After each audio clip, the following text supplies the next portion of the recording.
ஆனால் அடுத்து சீமான் அவர்கள் வந்து டிஎம்கே ஏடிஎம்கே ஆதரவோட இடைத்தேர்தலில் நிற்க போகிறாரு அப்படின்ற மாதிரி ஒரு வதந்தியை ஒன்று பரப்பிக்கிட்டு இருக்காங்க சமீப காலமாக. சீமானுடைய கொள்கை வந்து தமிழ் தேசிய கொள்கை. நான் யாரும் சேரவும் மாட்டேன் சேர்க்கவும் மாட்டேன்ற கொள்கை. சேரவும் மாட்டேன் சேர்க்கவும் மாட்டேன்றது தான் அவருடைய கொள்கை. கொள்கை என்ன மயிறு கொள்கை, இது என்ன சாதிச்சு தாவேக்க கொள்கைக்காக வந்தாருன்றது. சீமான் அவர்கள் உதயநிதி அவர்களை சந்திச்சது வந்து இப்போ சர்ச்சையாக போய்கிட்டு இருக்கு. அவர் விமர்சனங்கள் வைப்பார், கடுமையாக வைப்பார். அதுக்குன்னு நேருக்கு நேரம் சந்திச்சுன்னா அவர் வந்து அன்பை வந்து பொழிவார். அவங்க ஒரு படி இறங்கினா இவர் 2 படி இறங்கி அன்பை வெளிப்படுத்துவார். அவன் கொஞ்சம் அப்படி முறைச்சி பார்த்தீங்கன்னா படம் மயிரின்ட்டு போயிட்டே இருப்பார். அது விஷயம். ரோட்டில் போகும்போது மாப்பிள்ளை இவனை விடக்கூடாது வெட்டணும்னு சொல்லணுமா, அதுதான் தமிழ் தேசியமா? என்னங்க பேசுறீங்க? இப்போ காங்கிரஸ் கட்சி தலைவராக இருக்காரு, யார் மாணிக் தாக்கூர் இருக்காரு. இப்போ மாணிக் தாக்கூர் சீமான் எங்கே போறாரு, அவரும் வர்றாரு, அண்ணன்னு சொல்லி கட்டி பிடிக்கிறதோ கை பிடிக்கிறது என்ன தவறு? இப்போ காங்கிரஸ் கூட கூட்டணி வச்சிருக்காங்கன்னா அது தப்பு. அது அப்போ வந்து கிழிச்சு தொங்க போடலாம். அது வேற விஷயம். நீங்க இல்லை, யாரும் இல்லை, நானே தொங்க போடுவோம். அது வேற. திமுக எல்லாம் நினைச்சிருந்தேன்னா விஜய் இன்னைக்கு கட்சி முதல்வரே இல்லை. ஒரு சம்பவம் ஒன்று போதும், ஒரு எஃப்ஐஆர் போட்டுருந்தா அவன் துண்டை காணும் துணி காணும் ஓடி இருப்பான். இப்போ நானே ஓட்டு போட காலைல கிளம்புறேன், அங்கிள் 2-3 குழந்தைங்க ஓடி வந்தானுங்க. என்னடான்னா விஜய் எங்களுக்கு போட போறீங்க ஓட்டு அப்படின்னு அடி செருப்பாலும் ஓடுதுங்க.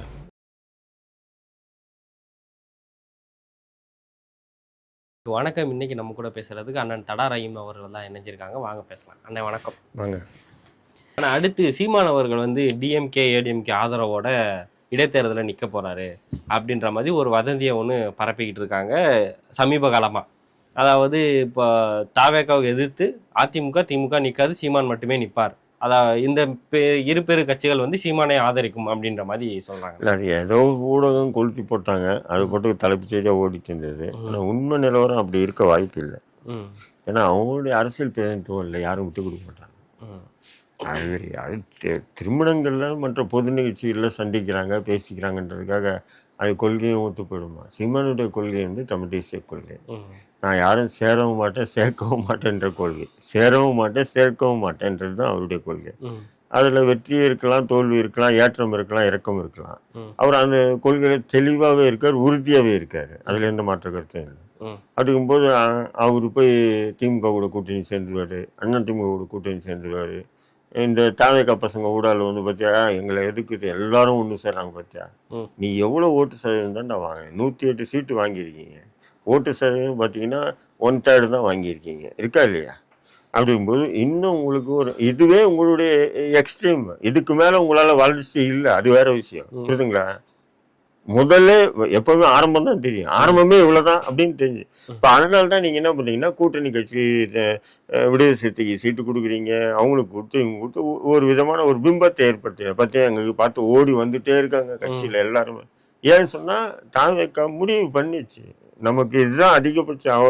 இப்போ எவ்வளோ அரசியல் ஆலோசகர் நிறைய பேர் இருக்காங்களே, உங்கள் ஓட்டு இவ்வளோதாங்க, இதுக்கு மேலே ஏறாதுங்க, முடிஞ்சால் குறையுங்க. ஏன்னா அதிகாரத்தில் இருந்தாங்கன்னா ஆட்சியில் இருந்தாங்கன்னா இதுலேருந்து ஒரு 5% குறையும் வாய்ப்பு இருக்குங்க அப்படின்னு சொல்லி ஆலோசனை சொல்லுவாங்கல்ல. அப்போ இதை சரி கட்டுறதுக்கு என்ன வேலை தான் பார்த்துட்டு இருக்காங்க. திமுக கூட்டணியை உடைக்கிறது, அதிமுக எம்எல்ஏக்களை எடுக்கிறது. அதிமுக எம்எல்ஏ எப்படிங்க வருவான் ஒருத்தன், அவன் 20 கோடி 30 கோடி செலவு பண்ணிட்டு எம்எல்ஏ ஆயிருக்கான். கொள்கை என்ன மயிறு கொள்கை, இது என்ன சாதிச்சு தாவேக்கா கொள்கைக்காக வந்தாருன்றதுக்கு புரியுதுங்களா உங்களுக்கு? அதுவும் ஒருத்தர் சட்டமன்ற உறுப்பினர் ஆகும்போது ஒரு கனவு இல்லையா அவனுக்கு, சட்டமன்ற உறுப்பினர் ஆகுது. ஒரே வாரத்தில் ராஜினாமா பண்ணிட்டு போய் தாவேக்கால சேர்றான்னா அப்போ எவ்வளோ தொகை கைமாறி இருக்கும் நீங்கள் கொஞ்சம் இமேஜ் பண்ணி பாருங்க. அவன் செலவு பண்ணதுக்கு 2 மடங்கு கிடைச்சது. மறுபடியும் வந்து அதே அடுத்த தொகுதியில் உனக்கு சீட்டு கொடுக்குறேன்னு சொல்லியிருப்பாங்க, அல்லது எக்ஸ்ட்ரீமாக வந்து அமைச்சர் பதவியில் உங்களுக்கு இடம் கொடுக்குறேன்னு சொல்லியிருப்பாங்க. அப்போ இதுதான் குதிரை பேரம்ன்றது. இதெல்லாம் ஒன்றுமே இல்லை. அவங்களாம் வந்துன்னா அப்படி என்ன நீங்கள் சாதிச்சிங்க, நீங்கள் என்ன ஆட்சி புரிஞ்சு பாலாரோ தேனாரோ ஓடுது தமிழ்நாட்டில், ஒன்றுமே இல்லையே. அப்படி என்ன உறுதியான கொள்கை உங்ககிட்ட இருக்குது? எதுவுமே இல்லையே. வந்து 50 நாள் தானே ஆகுது. ஆமாம், அது விளைவு பேர் முளையிலே தெரியும்னு சொல்லி பழக்கமாக சொல்லுவாங்க, ஞாபகம் இருக்கா? அப்போ தெரியுது, ஆரம்பமே தெரியுது. சீமான் அவர்கள் உதயநிதி அவர்களை சந்தித்தது வந்து இப்போது சர்ச்சையாக போய்கிட்டு இருக்கு. தொடர்ச்சியாக திமுக சார்ந்த நபர்கள், காங்கிரஸ் சார்ந்த நபர்களை சீமான் அவர்கள் சந்திச்சுக்கிட்டு இருக்காரு. அரசியல் மாண்புன்றாரு கேட்டா அப்படின்ற மாதிரி சமூக வலைதளங்கள்ல போய்கிட்டு இருக்கு. சீமான் வந்து இப்போ இல்லை, ஆரம்பத்திலே நான் பார்த்துருக்கேன். அவர் விமர்சனங்கள் வைப்பார், கடுமையாக வைப்பார். அதுக்குன்னு நேருக்கு நேரம் சந்திச்சுன்னா அவர் வந்து அன்பை வந்து பொழிவார். இது வந்து எந்த நானே எடுத்துங்க, சீமான் வந்து ஃபஸ்ட்டு அந்த நாம் தமிழர் கட்சியினுடைய ஆவணம்னு வெளியிட்டாங்க. ஆவணத்தில் வந்து இஸ்லாமியர்களும் கிறிஸ்தவர்களும் அப்படின்னு ஒரு இதை வரும்போது எனக்கு அவரும் கடுமையான விமர்சனம் இருந்து. பட் ஒரு திரைப்படம் ரிவ்யூ பார்க்க போகும்போது அவரும் வந்திருந்தார். அப்போ தான் முதல் முறை நான் சந்திக்கிறேன். வந்தவுடனே கட்டி பிடிச்சிட்டு அன்பு போயிங்க.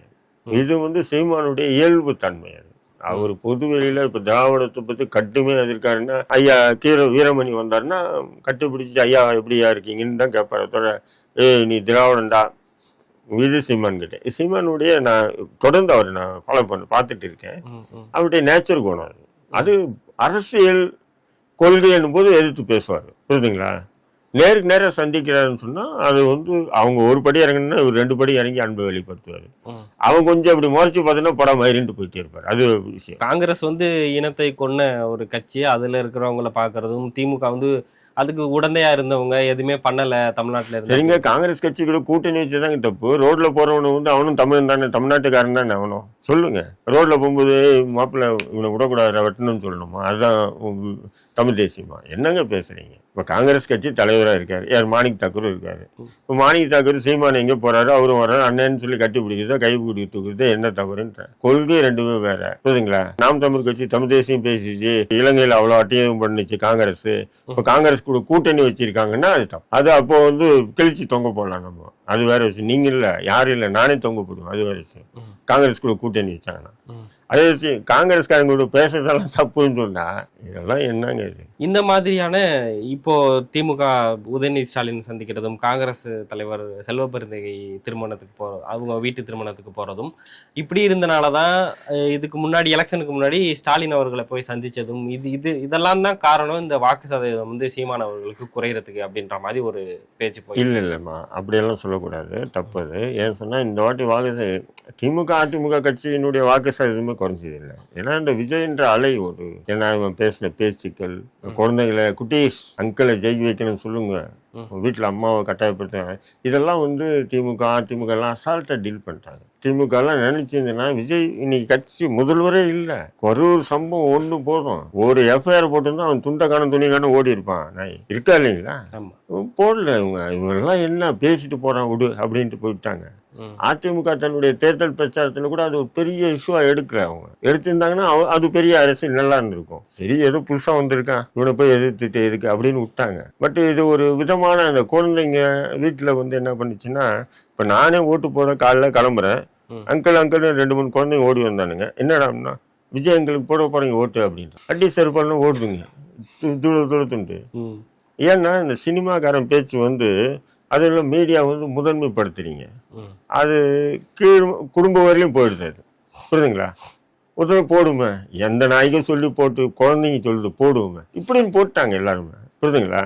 அந்த ஒரு அலையில சீமானும் கொஞ்சம் அடிபட்டாருன்னு தான் சொல்ல முடியுமே தவிர அது சீமான் இவரை சந்திச்சதோ அவரை சந்திச்சதோ இல்லை. இது சீமானுக்கு முதல்ல தெரியும். தெரிஞ்சிட்டு தான் விஜயை வந்து யாரை விட அதிகமாக எதிர்த்து யார் சீமான் தானே. சீமானுக்கு நல்லா தெரியும், நாம் தமிழர் கட்சிக்கு நல்லா தெரியும் விஜய் என்ற ஒரு சக்தி நிச்சயம் இது தமிழ்நாட்டுக்கு மிகப்பெரிய ஒரு இழுக்கு அப்படின்னு. அதனால தான் அவர் தொடர்ந்து வச்சு அடிச்சுட்டு வர்றாரு, கிழிச்சிட்டு வர்றாரு.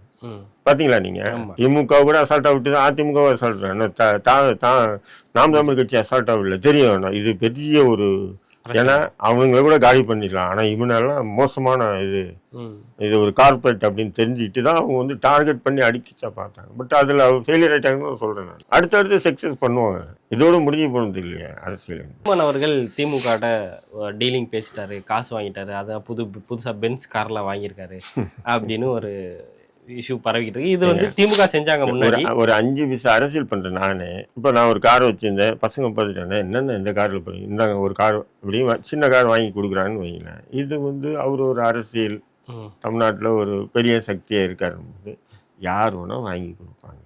அதனால வந்து திமுக டீல் பண்ணாங்க, திமுக கொடுத்தாங்க. இல்ல இதே மாதிரி திமுக முன்னாடி சொல்லிக்கிட்டு இருந்துச்சு, இப்ப தாவேகா சொல்லுது. அதான் சொல்றேன், திமுக கிட்ட வாங்கிட்டாங்க, அதனால தான் தாவேகாவை எதிர்க்கிறேன். இதெல்லாம் வந்து லாஜிக்கே இல்லை. யாரு கொடுப்பாங்க ஹெல்ப் எல்லா இடத்துலையும் வரும். தொழிலதிபர்கள் ஆளுங்கட்சியான திமுகவுக்கு வந்து ஒரு 10 கோடி கொடுத்தானா, எதிர்கட்சியான அதிமுக 5 கோடி கொடுக்குறான்னா இவருக்கும் ஒரு 50 லட்சம் கொடுப்பானா இல்லையா? சொல்ற உதாரணத்துக்கு. அது போல தமிழ்நாட்டில் ஒரு 100 தொழிலதிபர் இருக்காங்க. ஆளுகிட்ட இருந்து 5 10ன்னு வந்தாவே என்னங்க இதெல்லாம் ஒரு கேள்வின்னு சொல்லிட்டு கேட்டு பல விஷயங்கள் பேசியிருக்கோம். மக்கள் மத்தியில் போய் சேரும்னு நினைக்கிறேன். உங்கள் நேரத்துக்கு மதிக்கும் ரொம்ப நன்றி.